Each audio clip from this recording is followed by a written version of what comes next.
Hello friends, welcome to education for all. जैसा कि आप सब जानते हैं कि दिसंबर में सीटेट का पेपर होने वाला है और उस सीबीएसई ने सीटेट के फॉर्म निकाल दिए हैं। 31 अक्टूबर से फॉर्म फिल किए जा रहे हैं सीटेट के लिए और 24 नवंबर तक सीटेट के फॉर्म फिल किए जाएंगे।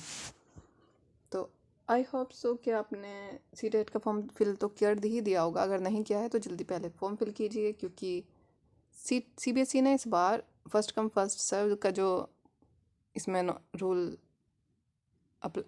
बताया है कि जो मतलब पहले फॉर्म फिल करेगा उसको उसके पास का सेंटर मिल जाएगा। तो इसलिए आप फॉर्म फिल कीजिए, क्योंकि ज़्यादा टाइम नहीं है पेपर में। जस्ट 35 डेज़ यू हैव, तो इसी में आपको इसकी प्रिपरेशन करनी है। ओके डियर, आज हम डिस्कस करने वाले हैं 35 डेज़ स्ट्रेटजी। आप 35 दिन में कैसे सीटेट को क्वालिफाई कर सकते हैं, आज हम इसी पे बात करेंगे। ऐसा नहीं है कि आप सीटेट मतलब आपको बहुत ब्रॉड सिलेबस है, आपको इतना पढ़ना है, नहीं ऐसा नहीं है। आपको सिर्फ सेलेक्टेड पढ़ना है, क्योंकि टाइम बहुत शॉर्ट है, टाइम की शॉर्टेज है आपके पास। जस्ट 35 डेज़ हैं और इसी में हमें अब पूरा सिलेबस कवर करना होगा। अगर आप पहले से पढ़ रहे हैं भाई, आप एक अच्छे लर्नर हैं, आपकी तैयारी अच्छी है, तो आपको शायद इसकी ज़रूरत भी ना पड़े। लेकिन हाँ, अगर आप एक नॉर्मल लर्नर हैं तो आपको इस स्ट्रेटजी को फॉलो करना चाहिए, क्योंकि मैंने खुद ने ये स्ट्रेटजी फॉलो की है और लास्ट ईयर 2021 का सीटेट एंड यूपी टेट दोनों क्लियर की हैं। यही स्ट्रेटजी मैंने फॉलो की और दोनों एग्ज़ाम क्वालिफाई मेरे हो गए थे लास्ट ईयर। ओके डियर, ये कुछ हाइलाइट्स हैं। जैसा कि आप सब जानते ही होंगे कि 50 नंबर का आपका पेपर है और 85 मिनट आपको उसके लिए मिलते हैं, यानी कि 1 मिनट एक क्वेश्चन के लिए 1 मिनट आपको मिलेगा। और ऐसा नहीं मतलब आप 1 मिनट में एक क्वेश्चन करेंगे, ऐसा नहीं है। आपको 40 सेकंड से ज़्यादा एक क्वेश्चन को नहीं देने हैं। चलो वो तो हम आगे बात कर लेंगे आगे वीडियो में, लेकिन हाँ ये अब इसका कुछ आप हाइलाइट्स देख लें। यहाँ पे आपका मोड ऑनलाइन मोड में ही पेपर होना है, जैसे कि लास्ट ईयर हुआ था दिसंबर में, ऐसे ही इस बार भी ऑनलाइन आपका पेपर होगा। ऑनलाइन फॉर्म फिलिंग हो रही है और ऑनलाइन ही आपका एडमिट कार्ड वगैरह सब ऑनलाइन प्रोसेस है इस बार भी लास्ट ईयर भी हुआ था। आपका रिज़ल्ट भी, मार्कशीट मतलब आपका मार्कशीट भी ऑनलाइन ही आएगी डिजी लॉकर में। तो आप जो नंबर या ईमेल आईडी दें उसी के थ्रू आपकी रिज़ल्ट आउट होगा फिर डिजी लॉकर से। ओके डियर, और अगर हम इस पेपर की बात करें तो निगेटिव मार्किंग तो है नहीं, लास्ट ईयर भी नहीं थी और इस बार भी नहीं होगी। नॉर्मलाइजेशन भी नहीं है, लास्ट ईयर भी नहीं था। लास्ट ईयर बस कुछ स्टूडेंट्स के माइंड पे ये डर सा बना हुआ था कि कहीं नॉर्मलाइजेशन ना हो जाए और मतलब हम पास होते हुए भी कहीं ना कहीं फेल ना हो जाए, ये हमारे भी माइंड पे था, क्योंकि मैंने भी लास्ट ईयर सीटेट का पेपर दिया है। लेकिन ऐसा नहीं हुआ था, नॉर्मलाइजेशन का कोई सीन नहीं था लास्ट ईयर भी और इस बार भी नहीं होगा। ओके डियर, तो आप निश्चित रहिए कि नेगेटिव मार्किंग भी नहीं है और नॉर्मलाइजेशन का भी कोई सीन नहीं है। ओके डियर, जैसा कि आप सब जानते हैं कि 5 ब्रांच हैं जो आपको पढ़नी है, 5 सब्जेक्ट कह सकते हैं। CDP, mathematics, EVS, English, Hindi, ये सभी को ये प्राइमरी लेवल के लिए है, प्राइमरी पेपर के लिए है जो आपको पढ़ने हैं। और ईच सब्जेक्ट 30 नंबर का होता है, जैसे CDP 30 marks, mathematics 30, EVS 30, English Hindi सब 30, तो टोटल 150 ऐसे बन जाते हैं आपके नंबर और 150 ये क्वेश्चन।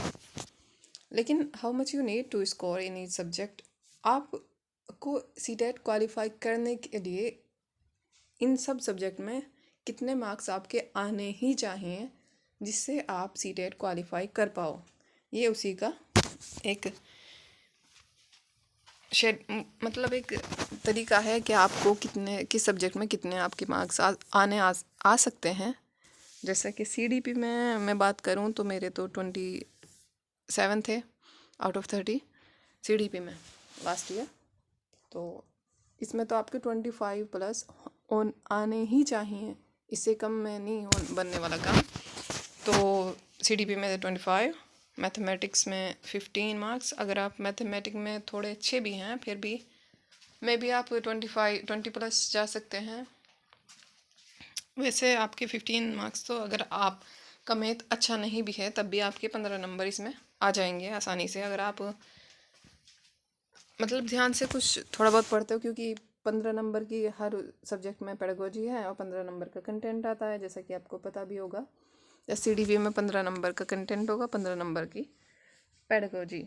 ऐसे ही हिंदी में 15 नंबर आपके पेडागोजी के हैं हर पोर्शन में।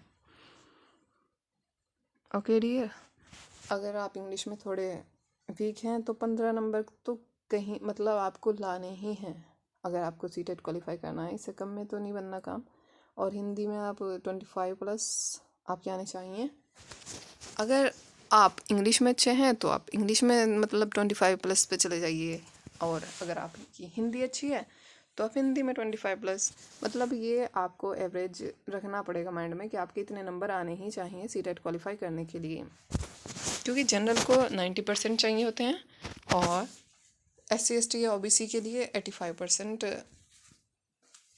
मार्क्स आपके आने चाहिए, नहीं तो आप क्वालिफाई नहीं समझे जाओगे। अगर एक नंबर भी आपका कम रह गया तो ऐसा तो है नहीं कि आप किसी और से कहोगे भैया मैं एक नंबर दे दो, हमारा एक नंबर रह गया, ऐसा नहीं होने वाला। आपके 90 प्लस होने चाहिए अगर आप जनरल से हैं तो, अगर SC ST से हैं तो आपके 85 प्लस आने चाहिए।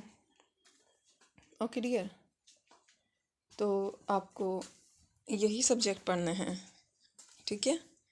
और ऐसा नहीं है कि आप ये बहुत मतलब बड़ा टारगेट है कि आप इनमें मार्क्स नहीं ला सकते, CDP में आप 25 नहीं ला सकते, ऐसा नहीं है। पहले भी आए हैं, हमारे भी आए हैं, मेरे खुद 27 मार्क्स हैं CDP में, हिंदी में 28 में भी।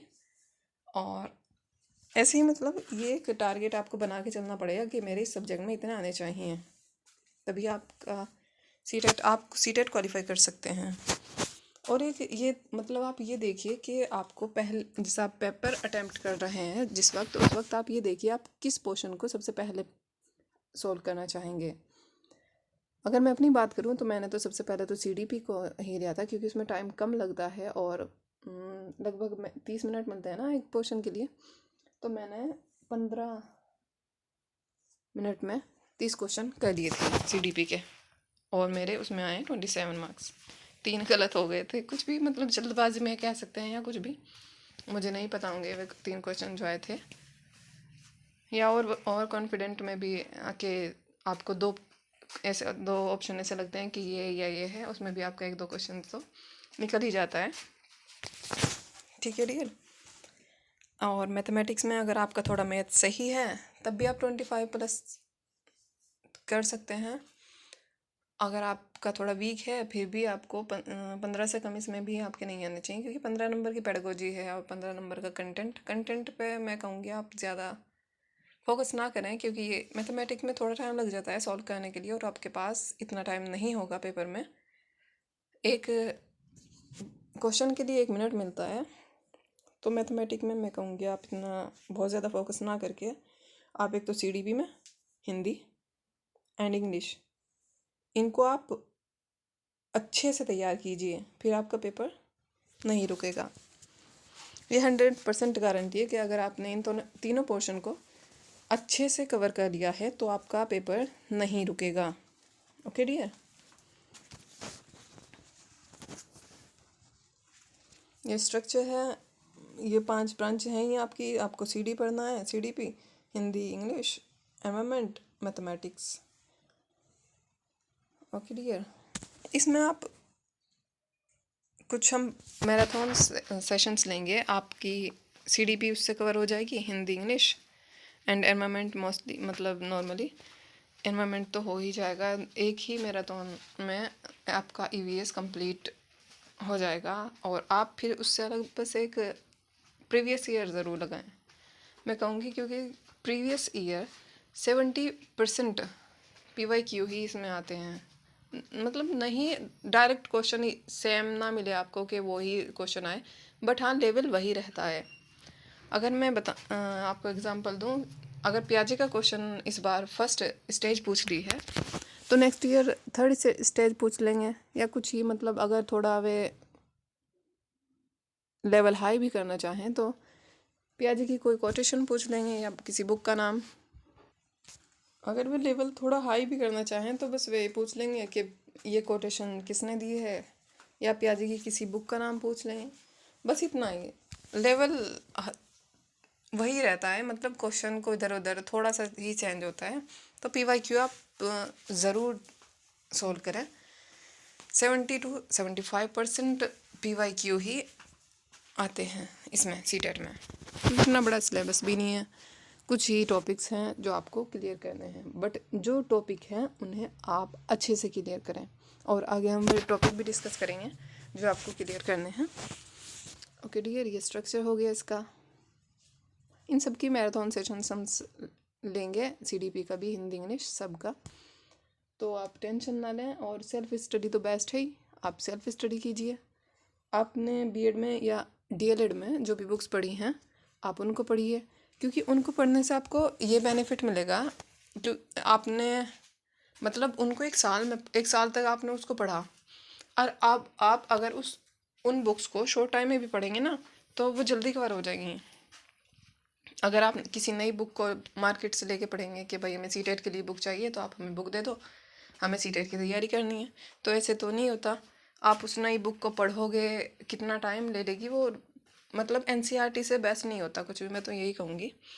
आप NCERT पढ़िए, आपने जो BEd में DLED में अपनी बुक्स पढ़ी हैं आप उनको पढ़िए, और PYQ लगाइए, या मैराथन सेशंस जो इस चैनल पर ली जाएंगे आप उन्हें देखिए, और सेल्फ स्टडी कीजिए। सेल्फ स्टडी बेस्ट होती है, मैंने भी सेल्फ स्टडी की थी, और लास्ट ईयर 2021 में CTET एंड UPTET बहुत क्वालिफाई किया है। CTET में मैंने 115 प्लस मार्क्स आए मेरे, और UPTET में 130 प्लस, सेल्फ स्टडी से ही। मैंने अपनी बुक्स पढ़ी और PYQ सेट लगाए, बस क्लियर हो गया CTET and UPTET। Okay dear, इसी स्ट्रेटजी को मैंने फॉलो किया, और आप भी अगर ये स्ट्रेटजी फॉलो करते हैं तो 100 तो % तो कह नहीं सकते भैया, 95% हाँ आपका CTET नहीं रुकेगा। इन जस्ट 35 डेज़ में भी अगर आप इस स्ट्रेटजी को फॉलो कर लेते हैं तो आपका CTET नहीं रुकेगा, ठीक है। फॉर पेपर 2 आपको SST आएगा 60 मार्क्स का, और साइंस या मैथ, ये तो आपका सब्जेक्ट है, जो भी आपका सब्जेक्ट होगा आप उसको सिलेक्ट करेंगे, उसमें 60 नंबर का आपका सब्जेक्ट आ जाएगा, और 90 नंबर में CDP हिंदी इंग्लिश, वो सेम रहता है, बस लेवल थोड़ा प्राइमरी से थोड़ा हाई कर देंगे, बट सिलेबस वही रहेगा, बस लेवल का थोड़ा सा डिफरेंस हो जाएगा प्राइमरी एंड अपर प्राइमरी में, क्योंकि प्राइमरी में आपको 1 to 5th के का सिलेबस मिलेगा, और अपर प्राइमरी में 6 to 8th को पढ़ाना पड़ेगा आपको, ठीक है डियर। बस ये तो आपकी NCERT कवर करनी पड़ेगी आपको इसके लिए, SST के लिए भी, साइंस और मैथ के लिए भी। 6 to 8th की NCERT अब अच्छे से कवर कीजिए। 9 में मतलब अगर आप 9th और 10th की भी कर लें तो इससे अच्छी तो कोई बात होगी नहीं, अगर लेवल हाई भी जाए तो भी क्वेश्चन इससे बाहर नहीं जाएगा। ओके डियर, मैंने तो NCERT क्लियर की थी और PYQ, बस इससे अलग मैंने कोई प्रैक्टिस सेट नहीं लगाए, कुछ मॉक नहीं दिए, मतलब जैसा यहाँ से मॉक इस चैनल पे मॉक चलाए जा रहे हैं, ये ले लो वो ले लो, कुछ नहीं, जस्ट NCERT पढ़िए और PYQ सॉल्व कीजिए।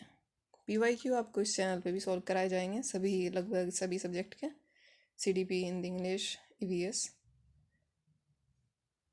ओके डियर, वैसे PYQ में ना SST में इतने नहीं आए थे, मैं अगर आपको रियल में बताऊँ तो SST में मेरा SST था ना, तो SST में PYQ से मुझे कोई ज़्यादा हेल्प नहीं मिली, वो तो आपकी अंडरस्टैंडिंग काम आती है यहाँ पे। NCERT पढ़ो और अपनी इतनी समझ डेवलप करो कि आप ऑप्शन को एलिमिनेट कर पाओ, जो सही हो उसे कैसे फाइंड आउट करना है आपको आना चाहिए। ओके डियर, ये मोस्ट इम्पोर्टेंट टॉपिक्स हैं CTET के लिए। सिर्फ CDP में नहीं काम आएंगे ये आपके, एक मर्ज कह सकते हैं आप, पूरे पेपर का मर्ज हैं ये टॉपिक्स। जस्ट 15 टॉपिक्स क्लियर कीजिए और मतलब आप ये मान के चलिए कि आपका सीटेट 95% क्लियर हो जाएगा अगर आपने ये टॉपिक अच्छे से क्लियर कर लिए हैं। यानी कि मतलब हमने बस ये टॉपिक पढ़ लिया एक बार और फिर आप बुक ही ना देखें या आप पढ़ें ही ना दोबारा, इनकी अच्छे से प्रैक्टिस कीजिए। एक छोटे से छोटा पॉइंट भी आपका इन टॉपिक्स का रहना नहीं चाहिए। ओके डियर, तब आप मान के चलें कि आपकी तैयारी अच्छी है, आप पेपर में कॉन्फिडेंट होकर बैठ सकते हैं। तो ये मोस्ट इम्पोर्टेंट टॉपिक्स हैं आपके, सीटेट का सार है ये। मतलब इससे अलग मुझे नहीं लगता इससे अलग कुछ और आएगा सीटेट में।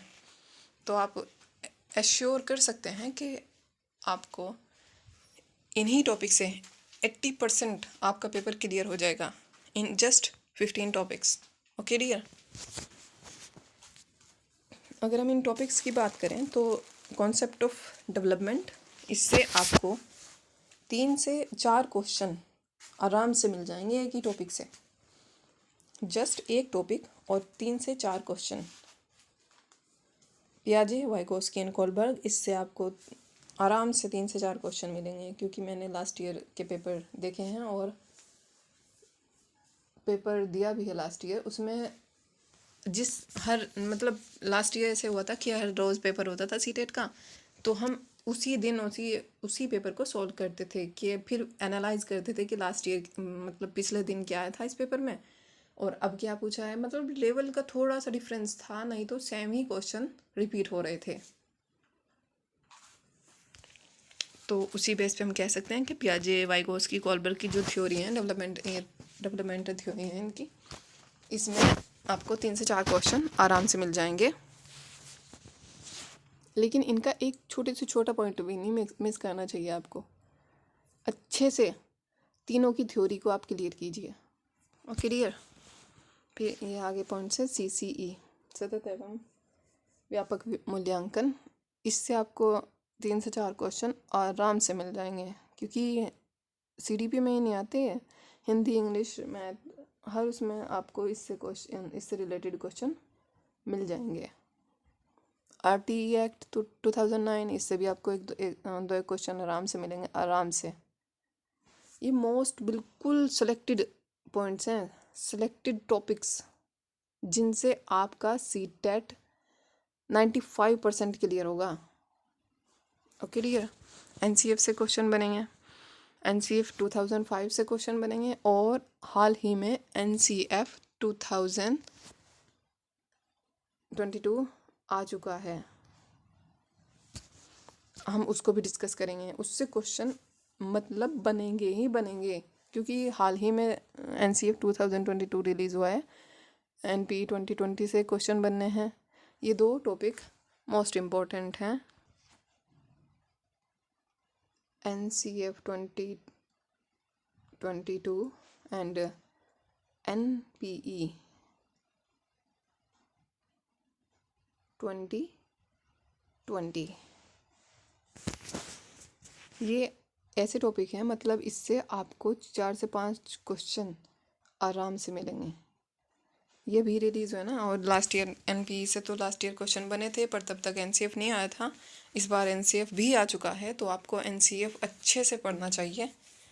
NCF के क्वेश्चन हम अपने चैनल पे भी कराएंगे, कुछ सेलेक्टेड क्वेश्चन ही, ऐसा नहीं भाई इतने पेज का NCF होता है, पूरा तो नहीं कैसे वो पढ़ेंगे, लेकिन हाँ कुछ हाईलाइटेड पॉइंट्स हम NCF के ज़रूर कवर करेंगे। ओके डियर, और NPE 2020 तो है ही, वो तो लास्ट ईयर भी इसमें से काफ़ी क्वेश्चन आए थे पेपर में, 2 से 3 क्वेश्चन आए थे NPE से, और इस बार NPE और NCF इन दोनों से 4 से 5 क्वेश्चन आपको पेपर में ज़रूर मिलेंगे, तो आपको इनको तैयार करके जाना चाहिए। ओके डियर, ये हैं आपके मोस्ट इम्पॉर्टेंट टॉपिक्स, जिसके बिना आपका सीटेट क्वालिफाई नहीं होगा। ये इंक्लूसिव एजुकेशन, यहाँ पे आप देख सकते हैं इंक्लूसिव एजुकेशन, इससे 5 से 6 क्वेश्चन पक्के मान के चलिए आप के मिलेंगे ही मिलेंगे, 5 से 6 क्वेश्चन। और इंक्लूसिव एजुकेशन में ये तो आपने बीएड में भी पढ़ा होगा ना, आपकी एक पूरा सब्जेक्ट है, पूरा पेपर हुआ है उसका, तो आप अपनी वो बुक पढ़िए और जो लास्ट ईयर में इससे रिलेटेड क्वेश्चन आए हुए हैं उन्हें सॉल्व कीजिए। तो आपका ये क्लियर हो जाएगा, 5 से 6 क्वेश्चन आसानी से निकल जाएंगे। और ब्लूम्स की टैक्सोनॉमी, इससे भी क्वेश्चन बनते हैं, बनेंगे आगे भी, so don't ignore it. Language and thought पर क्वेश्चन बनेंगे। जेंडर पे मस्ट हैं क्वेश्चन, 3 से 4 क्वेश्चन जेंडर पे बनेंगे। जेंडर स्टीरियोटाइप, जेंडर मतलब इससे रिलेटेड 2 से 3 क्वेश्चन आराम से आपको मिल जाएंगे। पैट्रियार्की, जेंडर स्टीरियोटाइप, ये सब जो टॉपिक्स हैं ना, ये इसी से हैं। इसके तो एक आपका सब्जेक्ट है बीएड में, वो आप वहाँ से आप अपनी उस बुक को पढ़ लीजिए और PYQ लगाइए, ऐसे आपके टॉपिक क्लियर हो जाएंगे। मोटिवेशन, नेक्स्ट टॉपिक है मोटिवेशन। अगर बच्चा मोटिवेटेड ही नहीं होगा तो वो कैसे पढ़ पाएगा। तो मोटिवेशन का लेवल तो मतलब मोटिवेशन मस्ट है, और ये टॉपिक भी पेपर में आना मस्ट है। तो इस टॉपिक को भी आप, मोटिवेशन के टॉपिक को आप क्लियर अच्छे से कीजिए। लैंग्वेज लर्निंग एंड एक्विजिशन, इससे भी आपके क्वेश्चन 2 से 3 क्वेश्चन आराम से आ जाएंगे। नोम चॉम्स्की ने लैंग्वेज के बारे में क्या कहा है, LED क्या है, नोम चॉम्स्की ने LED को क्या बताया है, लैंग्वेज एक्विजिशन डिवाइस या उसकी फुल फॉर्म पूछ लेंगे बस। इससे इस तरह ही मतलब 2 से 3 क्वेश्चन मस्ट हैं जो इससे आपको मिल जाएंगे। Language skills, listening, reading, speaking, ये सब, इनसे आपको क्वेश्चन ज़रूर मिलने हैं। तो आप ये टॉपिक्स तो मस्ट हैं, आपको क्लियर करने ही चाहिए। Clear. Diagnostic and remedial teaching, आप बच्चे को मतलब पहले तो डायग्नोस करेंगे, फिर उसको रेमेडी देंगे। मतलब जहाँ उसको दिक्कत आ रही है जिस टॉपिक में या जिस भी सब्जेक्ट में, आप पहले उसको डायग्नोस करेंगे और फिर उसके बाद उसको रेमेडी देंगे। इससे भी क्वेश्चन बनते हैं। TLM, टीचिंग लर्निंग मटेरियल, ये तो इससे भी क्वेश्चन आएंगे, ये भी मोस्ट इम्पोर्टेंट टॉपिक है। मतलब TLM क्या होता है, बुक्स आपकी, ये भी TLM है, टीचिंग लर्निंग मटेरियल, ये भी TLM के अंतर्गत आता है। बट आपकी बुक्स सब कुछ नहीं है, ये जस्ट एक रिसोर्स है, सब कुछ नहीं है मतलब, ठीक है। तो ये टॉपिक हुए आपके 14 topic. And 15 integrated subject teaching, मतलब सब्जेक्ट को आप इंटीग्रेट करके पढ़ाएंगे, यानी अलग अलग टॉपिक्स को, इंफॉर्मेशन को टुकड़ों में बांट के नहीं देना, एज ए होल देखते हैं, ठीक है डियर। तो सब्जेक्ट का इंटीग्रेशन भी आपको ही पढ़ना होगा, इंटीग्रेटेड सब्जेक्ट टीचिंग। तो अगर आपने मतलब ये जो 15 टॉपिक्स हैं अच्छे से क्लियर करेंगे, नहीं कि ऊपर से बस पढ़ा, हाँ ये ऐसा नहीं है। इन टॉपिक्स को आप अच्छे से क्लियर कीजिए, फिर आप देखिए आपका सीटेट तो नहीं रुकेगा, सीटेट 100% आपका सीटेट क्वालिफाई हो जाएगा। क्योंकि मेरा खुद का हुआ है, बहुतों ने किया है। ये पहले हुआ था कि सीटेट इतना मतलब इतना भारी, इतना ऐसे कैसे क्लियर होगा, क्योंकि 10% बच्चे ही पास हो पाते थे सीटेट में, 90% बच्चे फेल हो जाते थे सीटेट में। बट जब से भाई इंटरनेट का ज़माना है, अब तो इतना नहीं हुआ है, अब आसान है फिर भी पहले से। तो आप ये टॉपिक्स क्लियर कीजिए, और कुछ मैराथन सेशंस आपको मिलेंगे इस चैनल पर, आप उन्हें फॉलो कर लीजिए। या आप अपनी NCERT की बुक पढ़िए, वो तो बेस्ट है भाई, NCERT से तो बेस्ट है नहीं।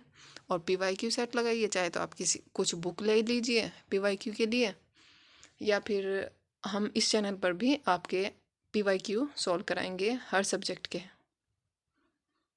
और नो बस सिर्फ PYQ नहीं, उससे रिलेटेड उसी लेवल के और क्वेश्चंस भी इंक्लूड करेंगे, ठीक है dear.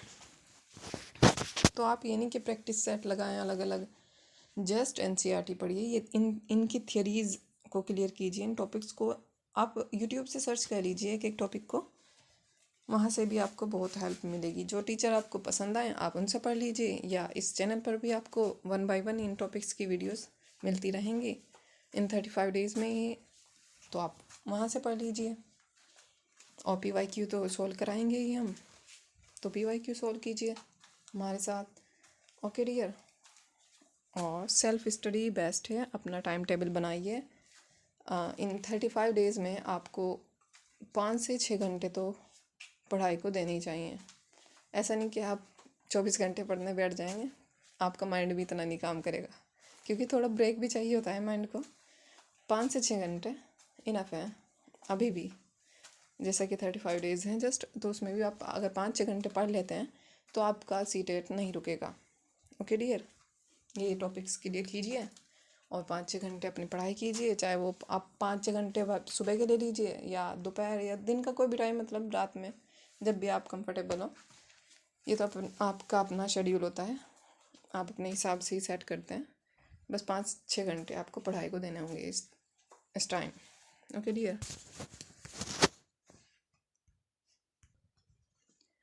Words you need to focus upon, ये कुछ वर्ड्स हैं जिन पे आपको फोकस करना होगा, जैसे कि accept, not.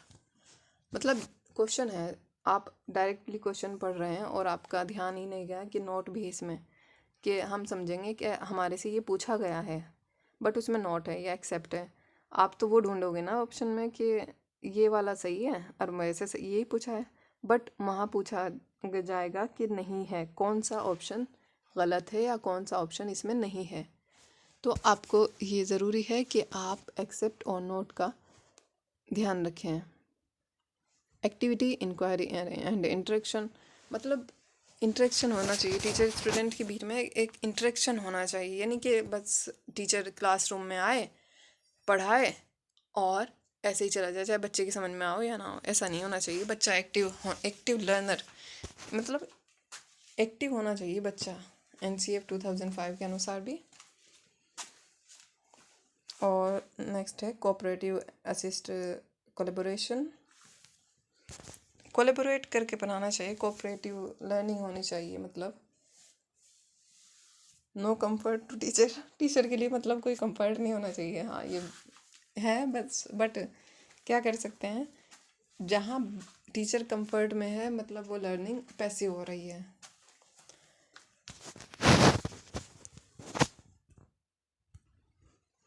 All of the above, mostly questions में अगर आपको ये लगता है कि 2 ऑप्शन सही हैं और तीसरे में आपको कन्फ्यूज़न है और चौथा ऑल ऑफ द अबव है, तो आप ऑल ऑफ द अबव के साथ जा सकते हैं। इसके 85% या 90% चांस होते हैं कि ये सही होगा ऑप्शन। अगर आपको लगता है कि 2 सही हैं और तीसरे का मुझे नहीं पता भाई, तो आप ऑल ऑफ द अबव के साथ जा सकते हैं। आप इसको ऐसा नहीं कि बस ये 100% मान लें कि हाँ ये तुक्का नहीं है, बस ऐसा जैसा कि एनालाइज किया है PYQ को, मतलब और भी क्वेश्चंस, तो ऑल ऑफ द अबव के आप साथ आप जा सकते हैं। और नन ऑफ द अबव तो आप तभी जाएंगे अगर आप बिल्कुल श्योर हैं कि उसमें से एक भी नहीं ऑप्शन सही नहीं है, तभी आप नन ऑफ द अबव के साथ जाएं। अदरवाइज़ ये किसी काम का नहीं है, मतलब ठीक है, आप इसे इग्नोर ही कर दें तो बेहतर होगा।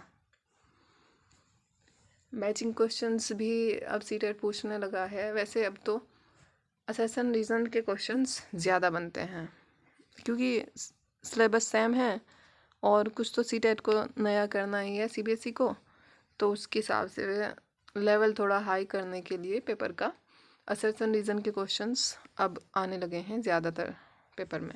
आप उस तरह के क्वेश्चन भी सॉल्व करके जाइए तो आपको बेनिफिट मिलेगा। और जब आप पैसेज सॉल्व कर रहे हो तो आप केयरफुल होने चाहिए।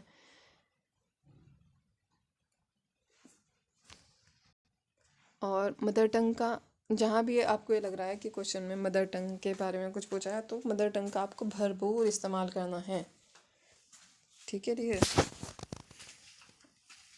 प्राइमरी लेवल में NCF में भी कहा गया कि आपको मतलब मदर टंग का ही इस्तेमाल करके टारगेट लैंग्वेज को सिखाना है, तो आप इस पे भी फोकस करें।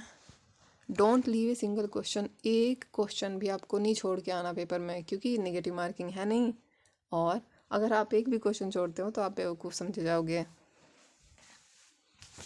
So don't leave a single question. Brainstorming, मतलब ऐसे क्वेश्चंस जो ब्रेन को स्टॉर्म करते हों। ब्रेनस्टॉर्मिंग मॉडल, ये मॉडल भी है, किसने दिया था, या दिया था किसने, open ended questions, Edward de Bono ने दिया था शायद, ब्रेनस्टॉर्मिंग मॉडल।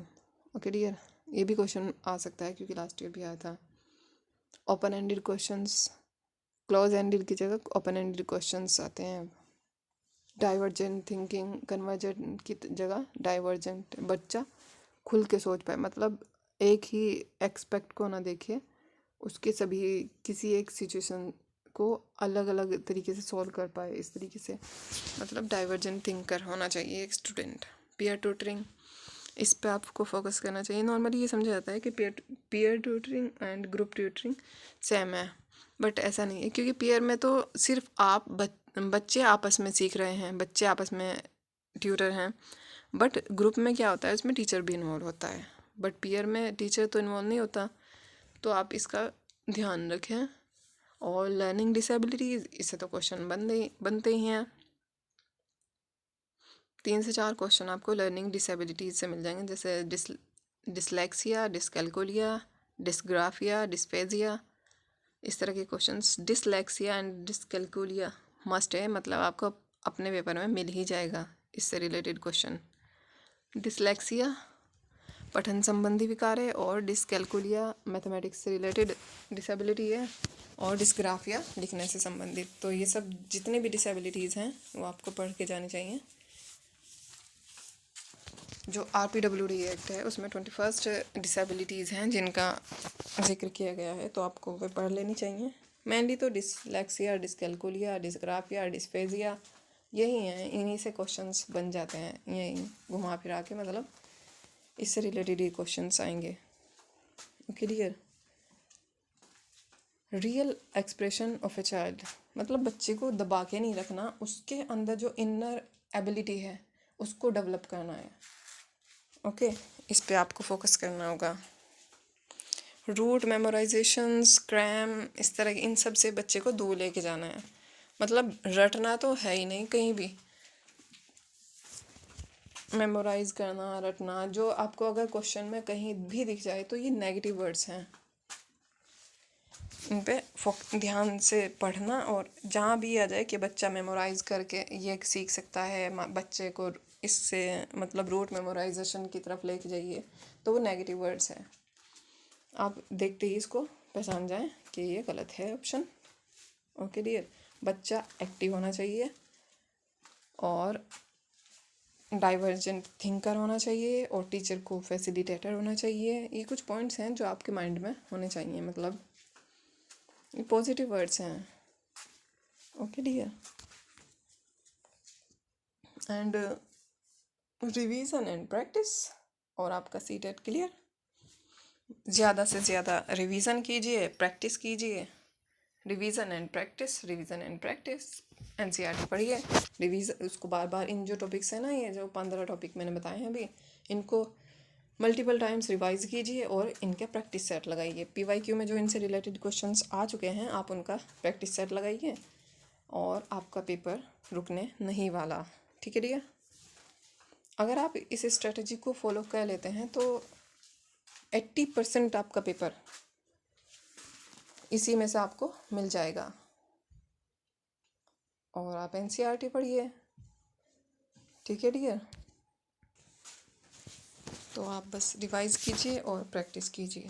ओके डियर, ये जितने भी टॉपिक्स हैं ना, ये इन सब को मल्टीपल टाइम्स रिवाइज कीजिए, चाहे वो आप अपनी बुक्स से पढ़िए, मतलब, या आप यूट्यूब से एक एक टॉपिक को सर्च करके आप पढ़िए, फिर उनके नोट्स बनाइए और PYQ सेट लगाइए, फिर आपका सीटेट समझो क्लियर हो ही जाएगा 100%। ओके डियर, और लाइक शेयर सब्सक्राइब आप कर ही देंगे, ये तो कहने की ज़रूरत नहीं होगी शायद। ओके, ये टॉपिक्स क्लियर आप 100% कर लीजिए, ठीक है। तो आज के लिए इतना ही। फॉर्म फिल, पहले तो आप फॉर्म फिल ही कीजिए अगर आपने अब तक फॉर्म फिल नहीं किया है, क्योंकि 24 नवंबर लास्ट डेट है फॉर्म फिलिंग की। और अगर कहीं कुछ फॉर्म फिलिंग में दिक्कत आ रही है तो आप कमेंट बॉक्स में कमेंट कर सकते हैं, आपको रिप्लाई मिल जाएगा। Okay dear. तो आज के लिए इतना ही, फिर मिलते हैं आपसे। Okay, tata, bye bye.